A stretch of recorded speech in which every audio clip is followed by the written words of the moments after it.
Hi everyone and welcome back to my channel. In today's video, I want to say I'm in my Christmas getup, so I'm actually also sitting on the floor next to my dog Jackson, who just got all of his presents. So I will leave that video up here if you're interested in seeing it, but this video is all about my leopard geckos.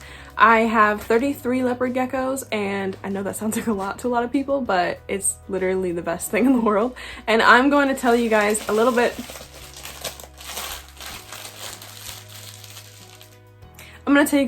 about them, their backstory, and a lot of them have disabilities of some kind, and we're going to talk about that in this video as well. I will leave additional resources down below, so please be sure to check those out if you have any questions. Without further ado, I ask that you please subscribe, hit the notification bell, check us out on Patreon, or consider becoming a channel member to support us further, and let's go ahead and get started. First and foremost, I want to start with my leopard gecko enclosures. These are my enclosures. I have like 33 leopard gecko enclosures because I have 33 leopard geckos. They're from all American cages with the exception of one from my gecko Meraxes, which is from Custom Reptile Habitats. I will leave links about these enclosures down below. Please note there are different sizes because my leopard geckos have different needs. Some of them have substrate, some of them don't. And again, all of the enclosures are going to be according to what the gecko needs. So some are disabled and need smaller enclosures, and some are able and can have bigger enclosures. Let's go ahead and get started with Fritz, who's the first leopard gecko I ever got. Fritz was adopted from the now defunct Happy Gecko Rescue and arrived here on July 1st, 2015. Fritz, along with a number of other geckos, were a breeding project that was surrendered to the rescue. At the time, I gave him the middle name Tyrion, not knowing I was going to end up with over 30 geckos with names from Game of Thrones, so I kept his adopted name, which is Fritz. He's a very angry little dinosaur who prefers not to be handled, but he has been one of the easiest reptiles I've ever kept. He's estimated to be 9 years old, but his age is unknown, which is something that you'll find with a lot of my reptiles or a lot of my leopard geckos, unfortunately, as I don't always know their ages. I'm also going to include a look at each of their enclosures so you can get a feel for like what my leopard gecko's care looks like a bit. If you want a full care video, I'll leave that down below. But yeah, this is Fritz, and he's lovely, even though he low-key hates me.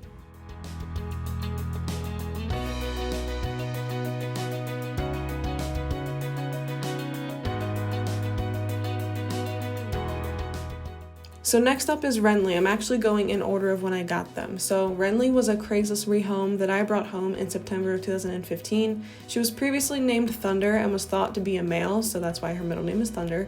Renly was a bit underweight when I got her from her former owner, who was rehoming her because they were bored of her.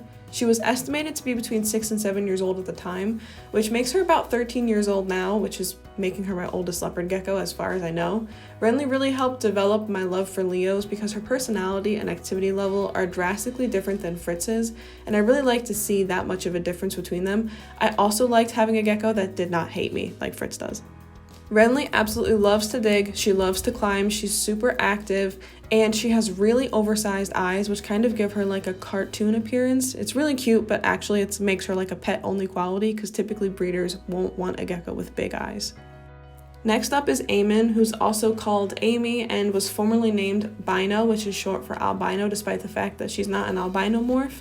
She's had multiple homes in her life. She was rehomed to me in late 2015 when I saw her posted on Craigslist.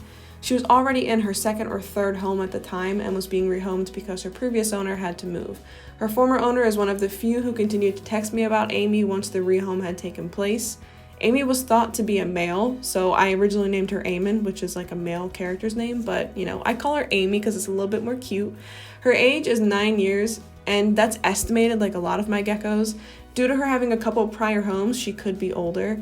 Aemie is an easygoing gecko. She's not as grumpy as Fritz or as outgoing as Renly, so she kind of made like the perfect middle ground between the two when I got her.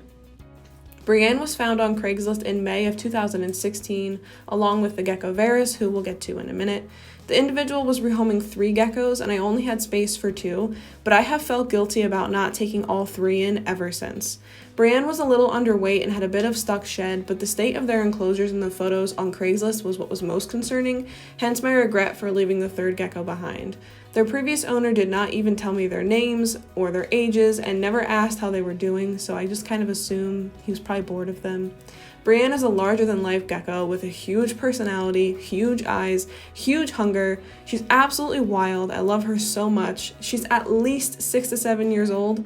Again, she could be older. I really don't know. Next up is Varys, who was rehomed from the same person who had Brienne, and like I mentioned in her scenario, he was a bit underweight and had a pretty dirty enclosure in the photos. His former owner didn't ask about him either and didn't offer his previous name. Varys was a difficult gecko when I first got him. I remember having issues feeling connected to him because he was flighty and grumpy, and I was a little bit afraid of being bitten back then. We all start somewhere, okay? But having Varys helped me appreciate the work it can take to get a gecko used to you, and now he's this lovely big boy. He, like Brienne, is at least 6 to 7 years old, but could be older.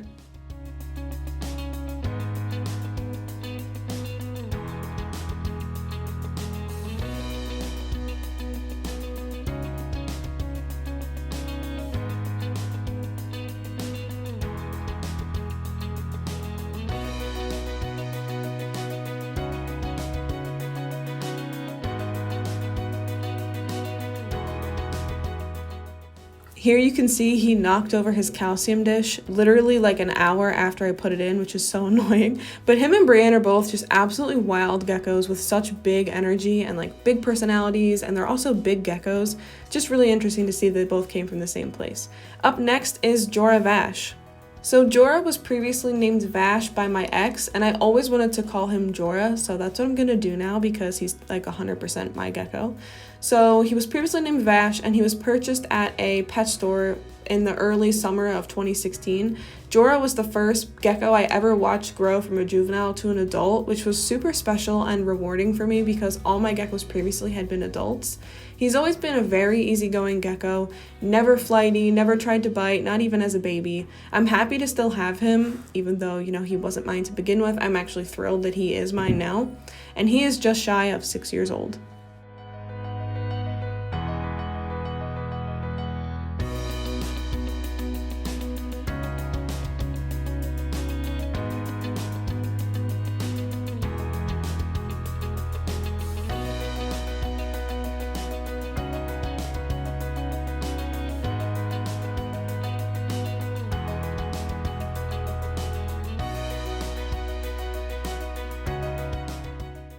I found Myrcella on Craigslist in June of 2016, being rehomed due to having Enigma syndrome. Enigma syndrome is a neurological disorder. I will link on screen and down below. Please watch that video. There's so much to know about Enigma syndrome that I couldn't possibly cover in this video while also talking about the gecko's backstories.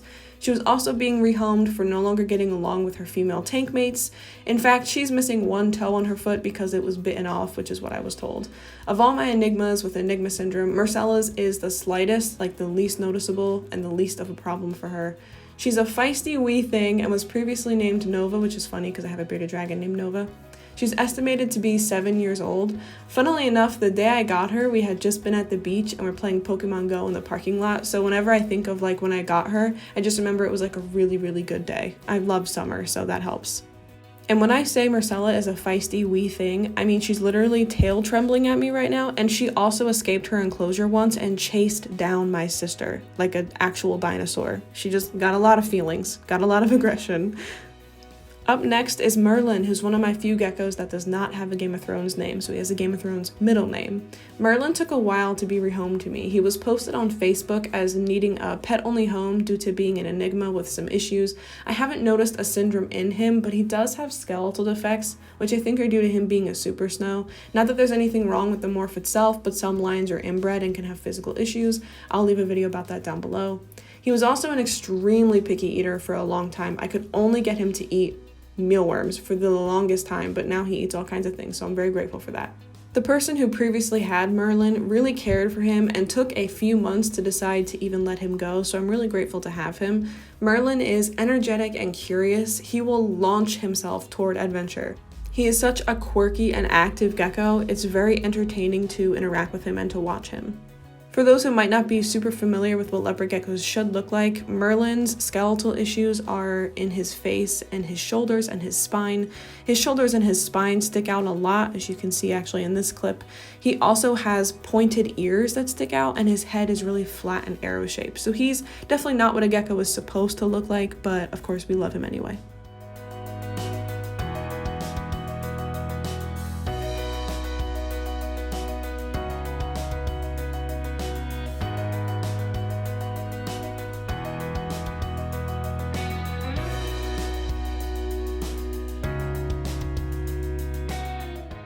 Next up is Eddard, who was formerly named Cheshire. He's an enigma with enigma syndrome, and I saw him for sale as a pet only from a breeder who had purchased him with the intent of breeding.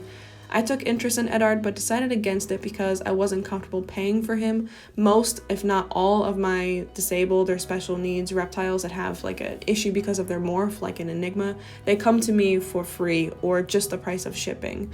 So I was uncomfortable paying like a actual price for Eddard. Eddard was actually sold to someone else and kept as a pet, but just a few months later they needed to rehome him, and that's how Eddard ended up with me. He came home in the summer of 2016. He was my first enigma who consistently displayed symptoms. He is a lovely boy through and through, and he's estimated to be around 7 years old, but I don't know for sure. He literally is like so full of heart, like he's such a sweet gecko, and he has been the whole time I've had him.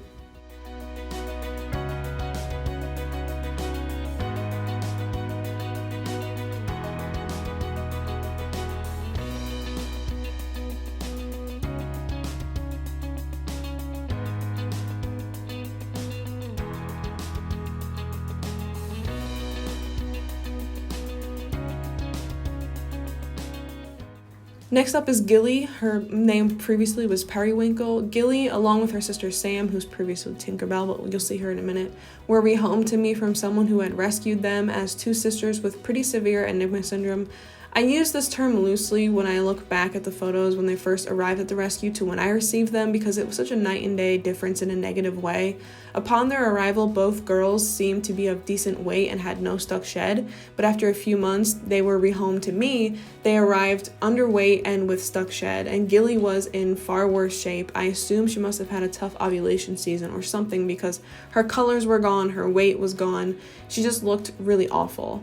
While trying to remove a couple layers of stuck shed, Gilly had a seizure. Fortunately, she hasn't had one since and seldom has issues with shedding. But like a lot of my neurologically disabled geckos, she does require tongue feeding as she cannot hunt on her own. She also needs to have a smaller enclosure, no substrate, just, special care because she's a special gecko. She arrived in the late summer of 2016. And my guess is that she's around 7 years old, but she could be a little bit younger and she could also be older.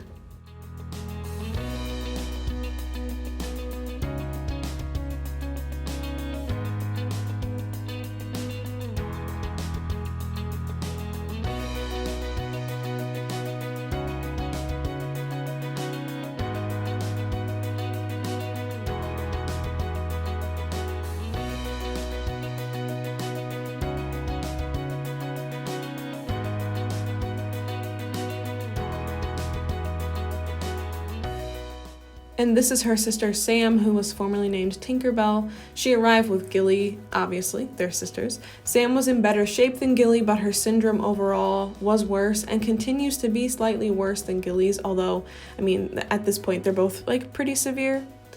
Unfortunately, she lost 2 toe tips from the stuck shed that she arrived with. Having Sam and Gilly was like a crash course into caring for neurologically disabled geckos. Despite already having had Myrcella and Eddard, Sam and Gilly gave me insight into how serious neurological issues can be and how detrimental they can be for the life that the gecko is trying to lead. Simple things of eating or shedding, it becomes a challenge for them, and that's something that's kind of like you learn through experience. Fortunately, Sam has done really well here, like Gilly, and they both continue to do really well. Their ages are unknown, like I said, but considering they're clutchmates, they're probably the same age, and I estimate Gilly's around 7, so I estimate Sam is around 7.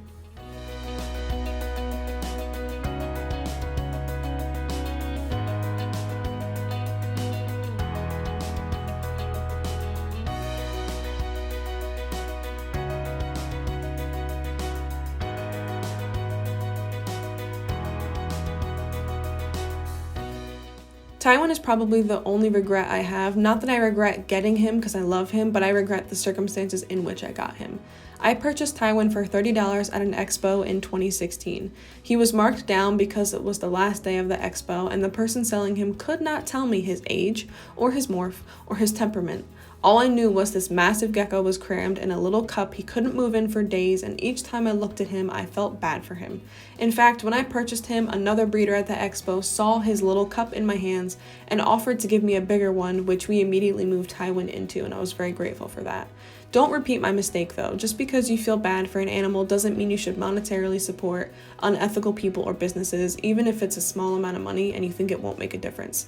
I love Tywin, but I don't love the way I brought him home. Tywin has reproductive health issues, including sperm plugs and clogged femoral pores. A few of them are scarred over, so the others overcompensate and get plugged very easily. He's a giant, easygoing gecko, and I have no idea how old he is, at least 6 or 7. Margaery was purchased by a breeder with the intent of being bred until the breeder noticed some strange things, including a neurological disorder and improperly formed eyelids that don't meet in the corners. Margaery was also sold as the wrong morph to this breeder, and they noted that the gecko, who they dubbed Wobble, was also really tiny for her age. When I received Margaery in the beginning of 2017, she was nearly a year old and weighed 15 to 20 grams, which is super small for a gecko that's almost a year old.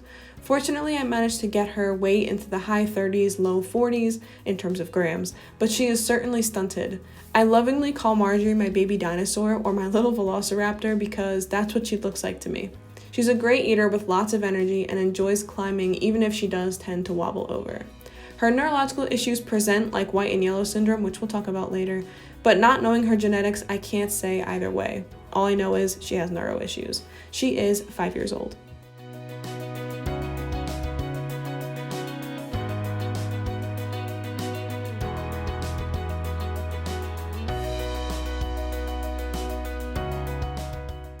I tried to get Arya for 8 straight months. She was being rehomed with another gecko who I called Sansa, but she's no longer with us. To save time, I will leave her story in the description.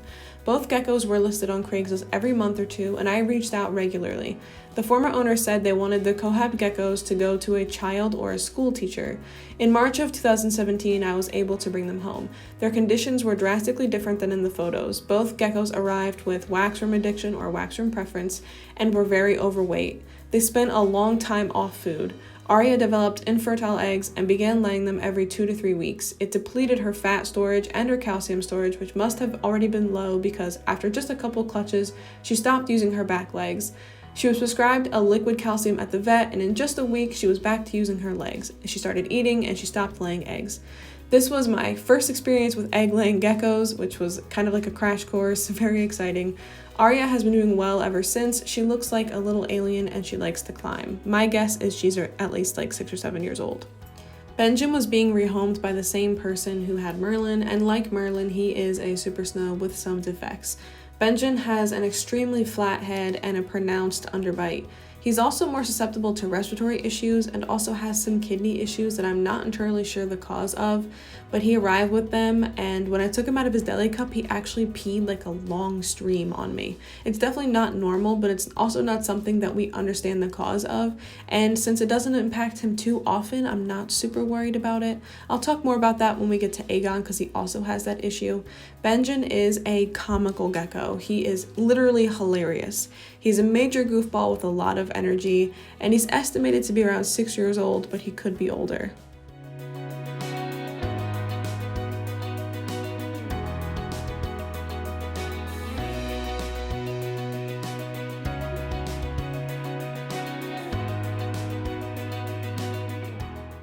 And here he is being comical. Like, there's just something about him, like he understands joy. You know what I mean? Like, he understands how to make you feel happy. He's a lot of people's favorite gecko on the channel.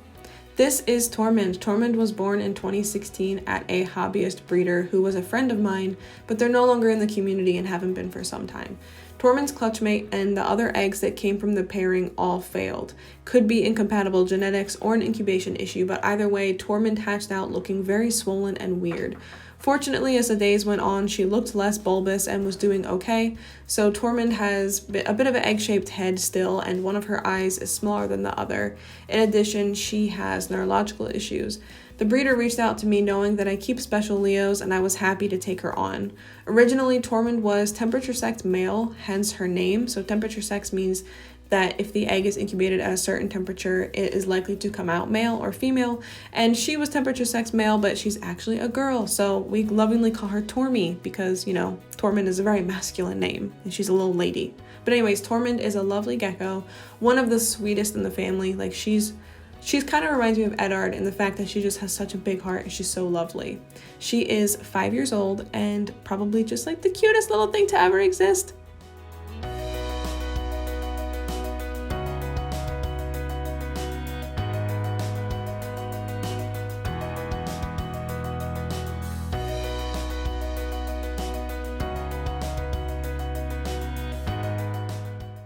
I brought Lyanna home the same time that I welcomed home Tormund. She was born at the same breeder as Tormund, and I liked her, so I paid $40 for her. To this day, she's one of the very few reptiles that I've purchased from a breeder. She was born around the same time as Tormund, making her 5 years old, and she is a feisty wee thing. A lot of max snow blizzards have very bad, little tempers, and she's one of them. She absolutely hates being pestered, and she doesn't really like me, so if I pester her, that's double hate, loathe entirely. She has the feeding response of an alligator in that if you move anything near her, or even if she just thinks something is moving, she'll bite it, and sometimes you are the it that she is biting. Lyanna is actually getting an enclosure upgrade in the new year, so that's pretty exciting.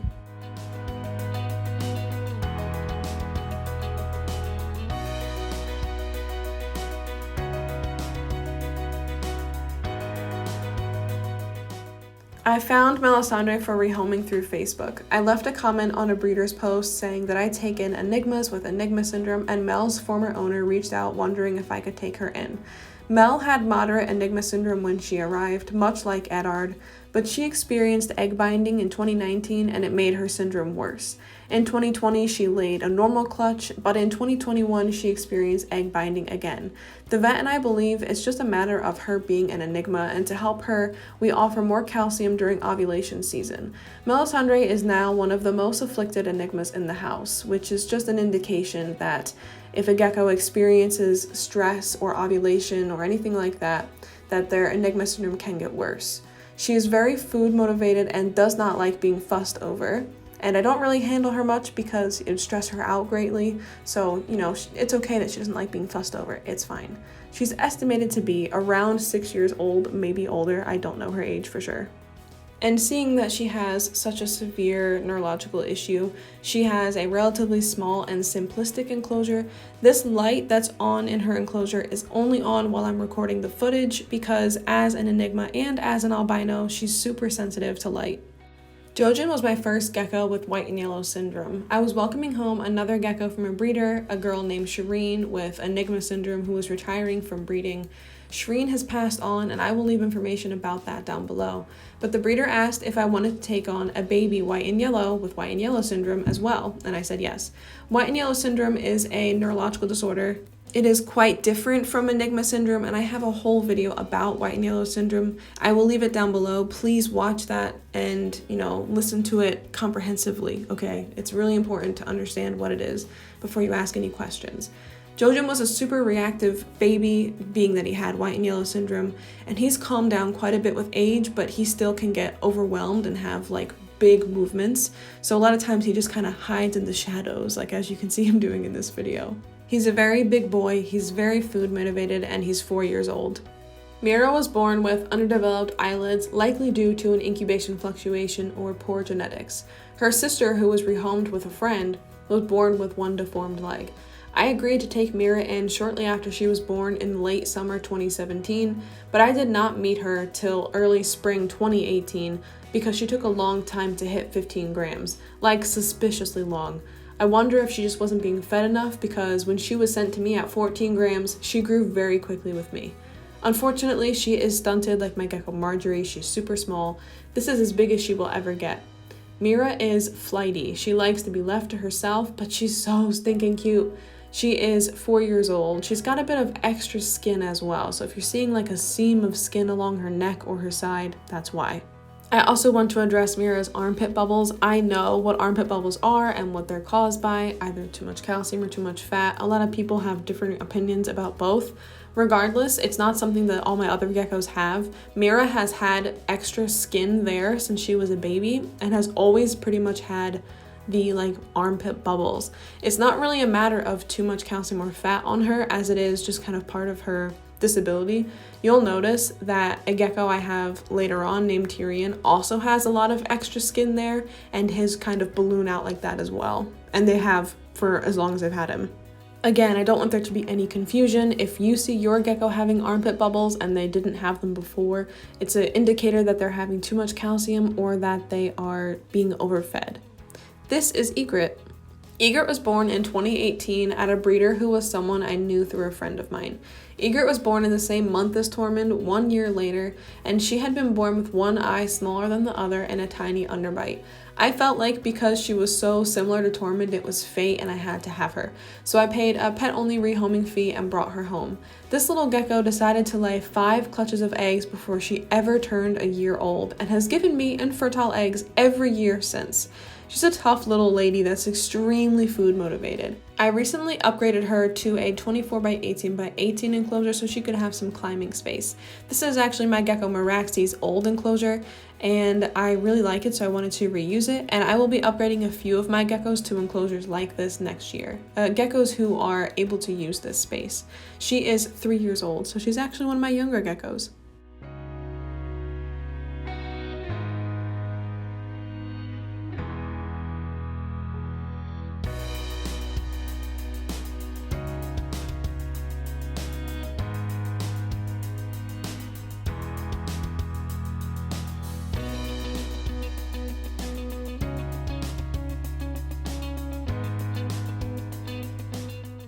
Viserion is a lemon frost leopard gecko. This is a relatively newer morph in the leopard gecko community, and it unfortunately comes with cancerous tumors. I mentioned on my Instagram stories about the morph, and someone DM'd me that they purchased a gecko from a breeder, and that breeder was looking to rehome the lemon frost to a pet-only home. I reached out to the breeder, and Viserion ended up coming to live with me. He has one facial tumor, which appeared toward the end of his first year of life. Fortunately, this tumor hasn't had significant growth or changes, and no other tumors appeared. Viserion has an incredible personality. He's a gecko I can handle on live streams because when I enter the room, he always comes out to see me. Viserion is 4 years old. I will leave a video down below about the lemon frost morph so you can familiarize yourselves with it.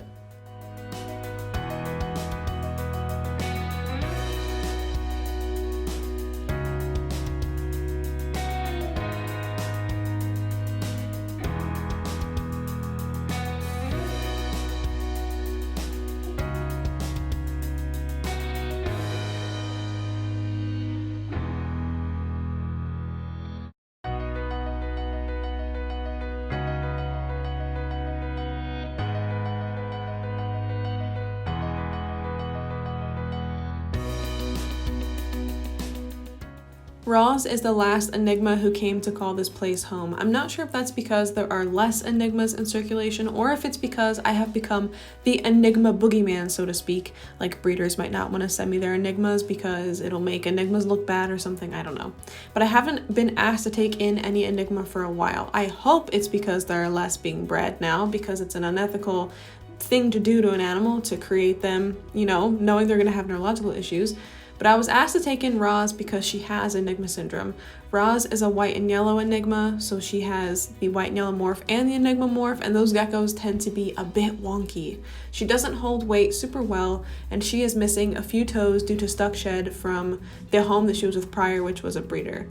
Roz is a tricky enigma for me. She isn't as severe as Sam and Gilly and Melisandre, but she does this weird thing where she goes catatonic if she's being held, whereas my other enigmas spin or death roll and then eventually go catatonic if they do at all.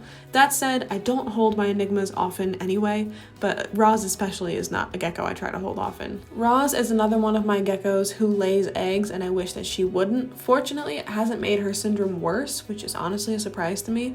She's a really lovely gecko who's a great eater. She does not stop trying until she gets the worm, so I'm really grateful for that because, you know, patience is needed.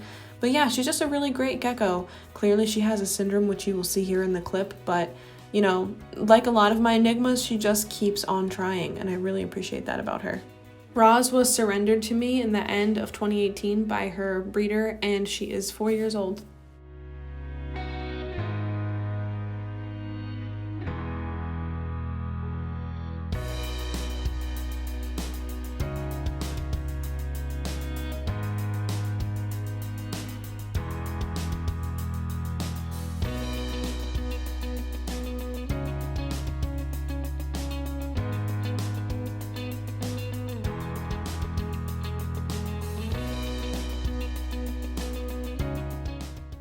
Rhaego's former owner reached out to me via email in the spring of 2019 saying they had a gecko with facial defects they bought at an expo a few weeks prior and they couldn't get it to eat. I offered some tips for a few weeks, but eventually we decided it was best for Rhaego to come live with me. At that point, little wee Rhaego had not eaten for over a month. Rhaego has severe facial defects, including underdeveloped eyelids and blindness, as well as cleft nostrils. It took 5 days for me to get him to eat, but once he did, he started to grow quickly. He does have stunted growth and is his full healthy weight at 33 grams. As Rhaego matured, he developed reproductive issues. Rhaego has sperm plugs 1 to 2 times a month from November to the spring of the following year, every year. Sometimes this comes with prolapse, and sometimes my vet and I have the fun job of lubing his tiny hemipene back into place. And by fun, I mean that with sarcasm. Rhaego is blind, but he feeds really well off of tongs. He's a great feeding response. He still enjoys climbing and digging. He is a lovely little boy, and I'm so happy to have him. He's estimated to be 3 years old, but I don't know his age for sure.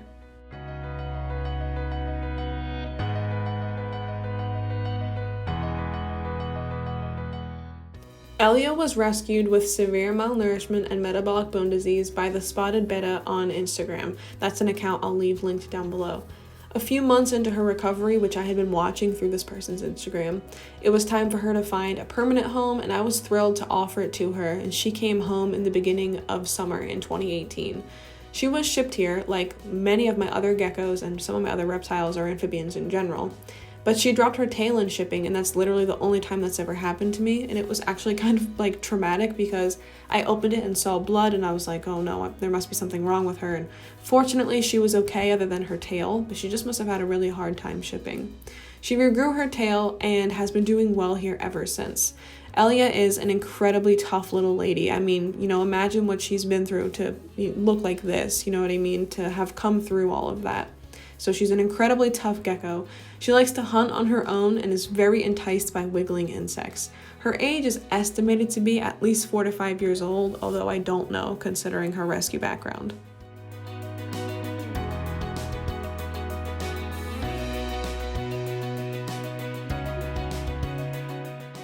Karsi is a Eublepharus fuscus, aka a West Indian leopard gecko, that I saw as a pet only on Geckoboa's website, which I check whenever there's an update because it's a good place to find pet only Eublepharus species.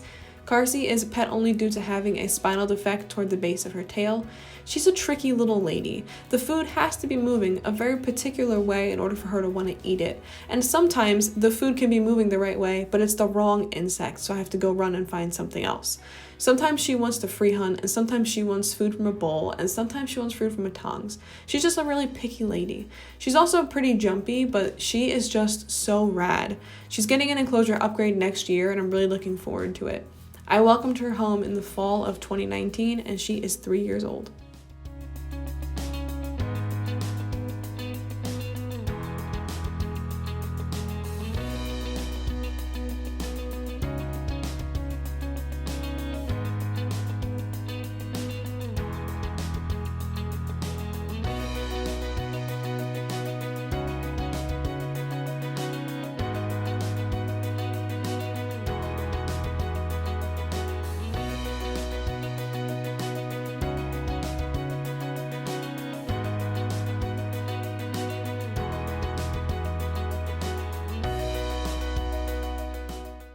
Theon is a gecko that has white and yellow syndrome and was born in 2018.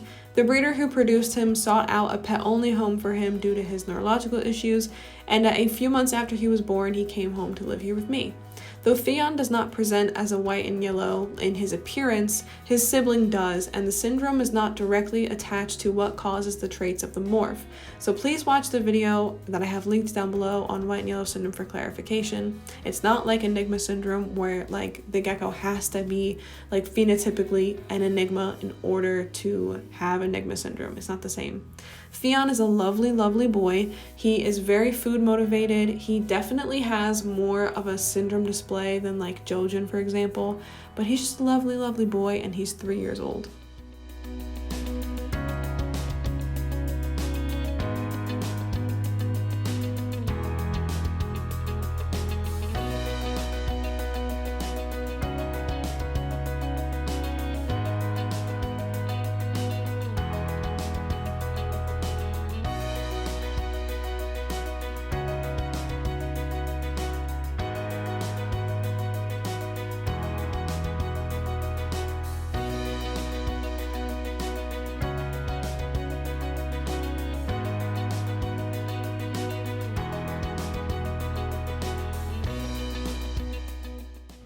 Alysanne's former owner reached out to me via email in 2020 after they had taken on 2 rescue geckos.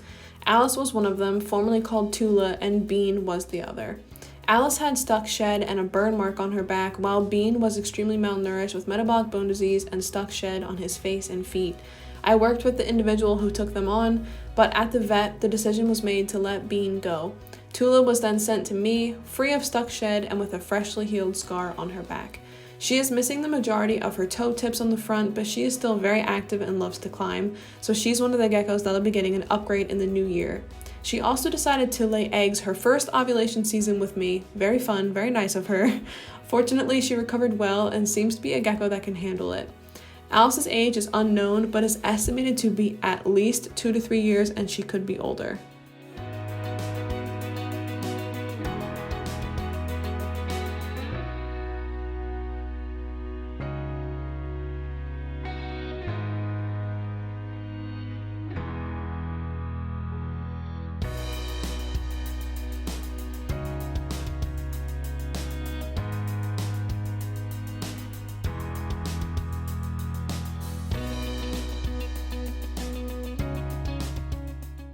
Kinvara was purchased by her former owner with the intention of breeding her. However, when she arrived, they noticed that she had neurological issues, so they decided to reach out to a pet-only home.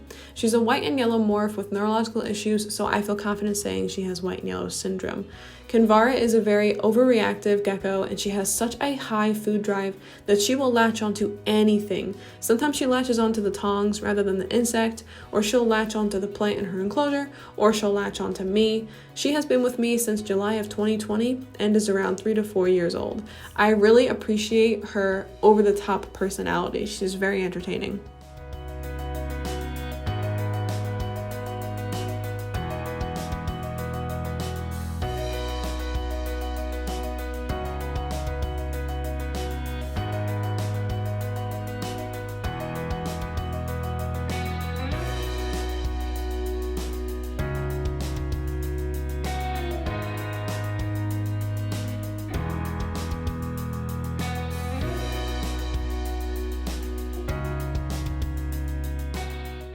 When I was getting a 3-footed pet-only African fat-tail gecko from a breeder, they offered me the chance to take on a pet-only Eublepharis macularis afghanicus as well, and I jumped at the opportunity. His name is Tyrion. He's a lovely little gentleman who loves to dig and climb. He's a great eater. He is pet only due to having some extra skin on his chest and his neck.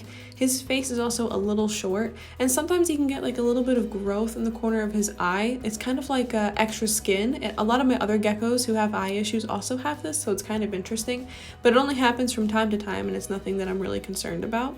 He is 4 years old, and he's just literally so precious, and I'm so grateful to have him.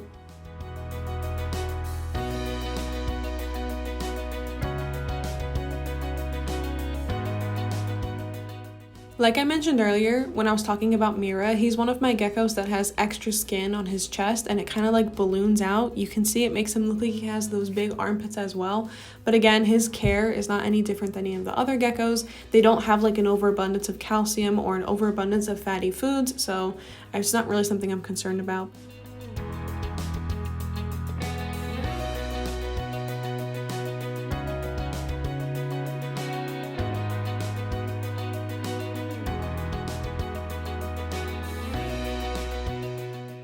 Meraxes is a Eublepharis angrameniu, and I found her on Geckoboa's pet-only listing.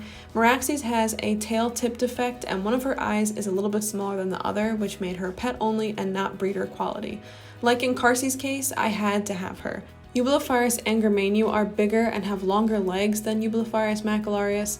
They are mountainous geckos who excel at climbing, so given her size and her needs for climbing, she has the biggest and also my most favorite leopard gecko enclosure, which is by Custom Reptile Habitats, and you guys will see a better look when the light is on here in a minute. Ideally, I would love to upgrade all of my abled Leos to these enclosures with built-in rock backgrounds, but I don't currently have the space, although that is my dream. Meraxes is like Karsi in the way that they can be picky eaters, but I think Karsi's worse, to be honest. I absolutely adore Meraxes, and she is a great addition to the family. Meraxes arrived here in the end of 2020, so I've only had her for 1 year, and she was about a year old when I got her, or a little bit over a year, so she's around 2 right now.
And here is her gorgeous, gorgeous, gorgeous enclosure by Custom Reptile Habitats with her 3D background that's like, oh my god, it looks like a whole little biome. It's gorgeous. I plan to get backgrounds that are the same material for all my other leopard geckos in the new year. I also plan to give them all UVB, which she currently has, in the new year. So it's going to be a very expensive year, but I'm really looking forward to it.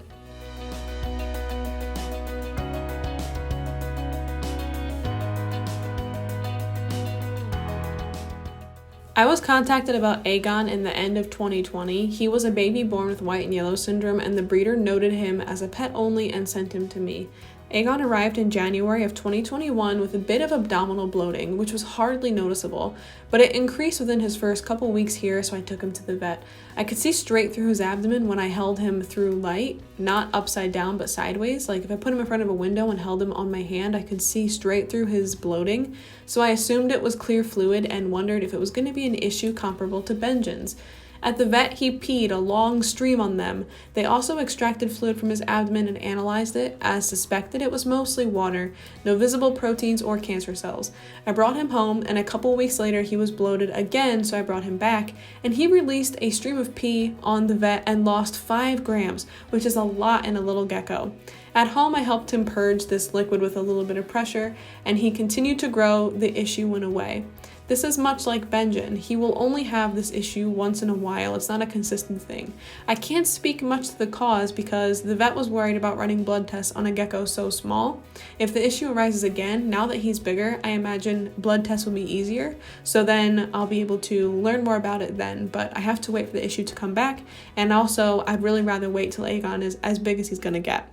Aegon is still growing. He just turned a year old, and as he is still young, he's very food motivated and quick. This is Davos. Davos is a pet-only gecko who is in need of a pet-only home, and the breeder looking for that pet-only home had found one, but they backed out, and then that's where I came in. A few months after I originally spoke with the breeder, they reached back out to see if I could still take her in. Despite thinking Aegon would be my last gecko for a long time, I was thrilled to take her in. Davos was born with some deformities due to a temperature fluctuation while she was in the egg. She has one leg that's shorter than the rest, and on that foot, on that leg, she's missing one toe.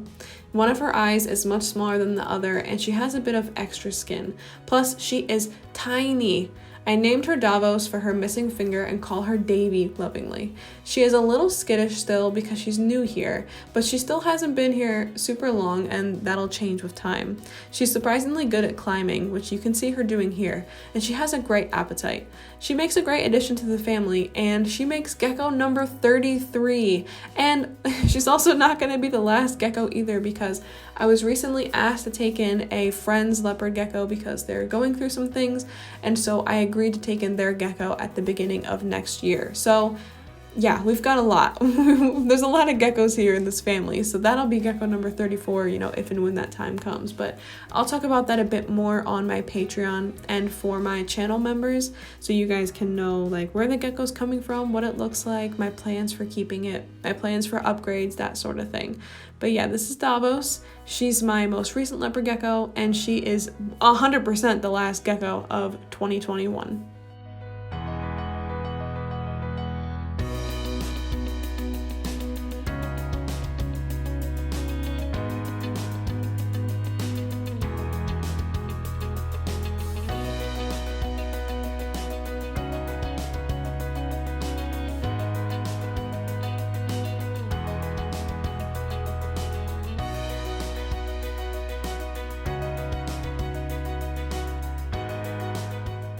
Thank you so much for watching. I hope you enjoyed meeting all of my leopard geckos. I love them all very, very much.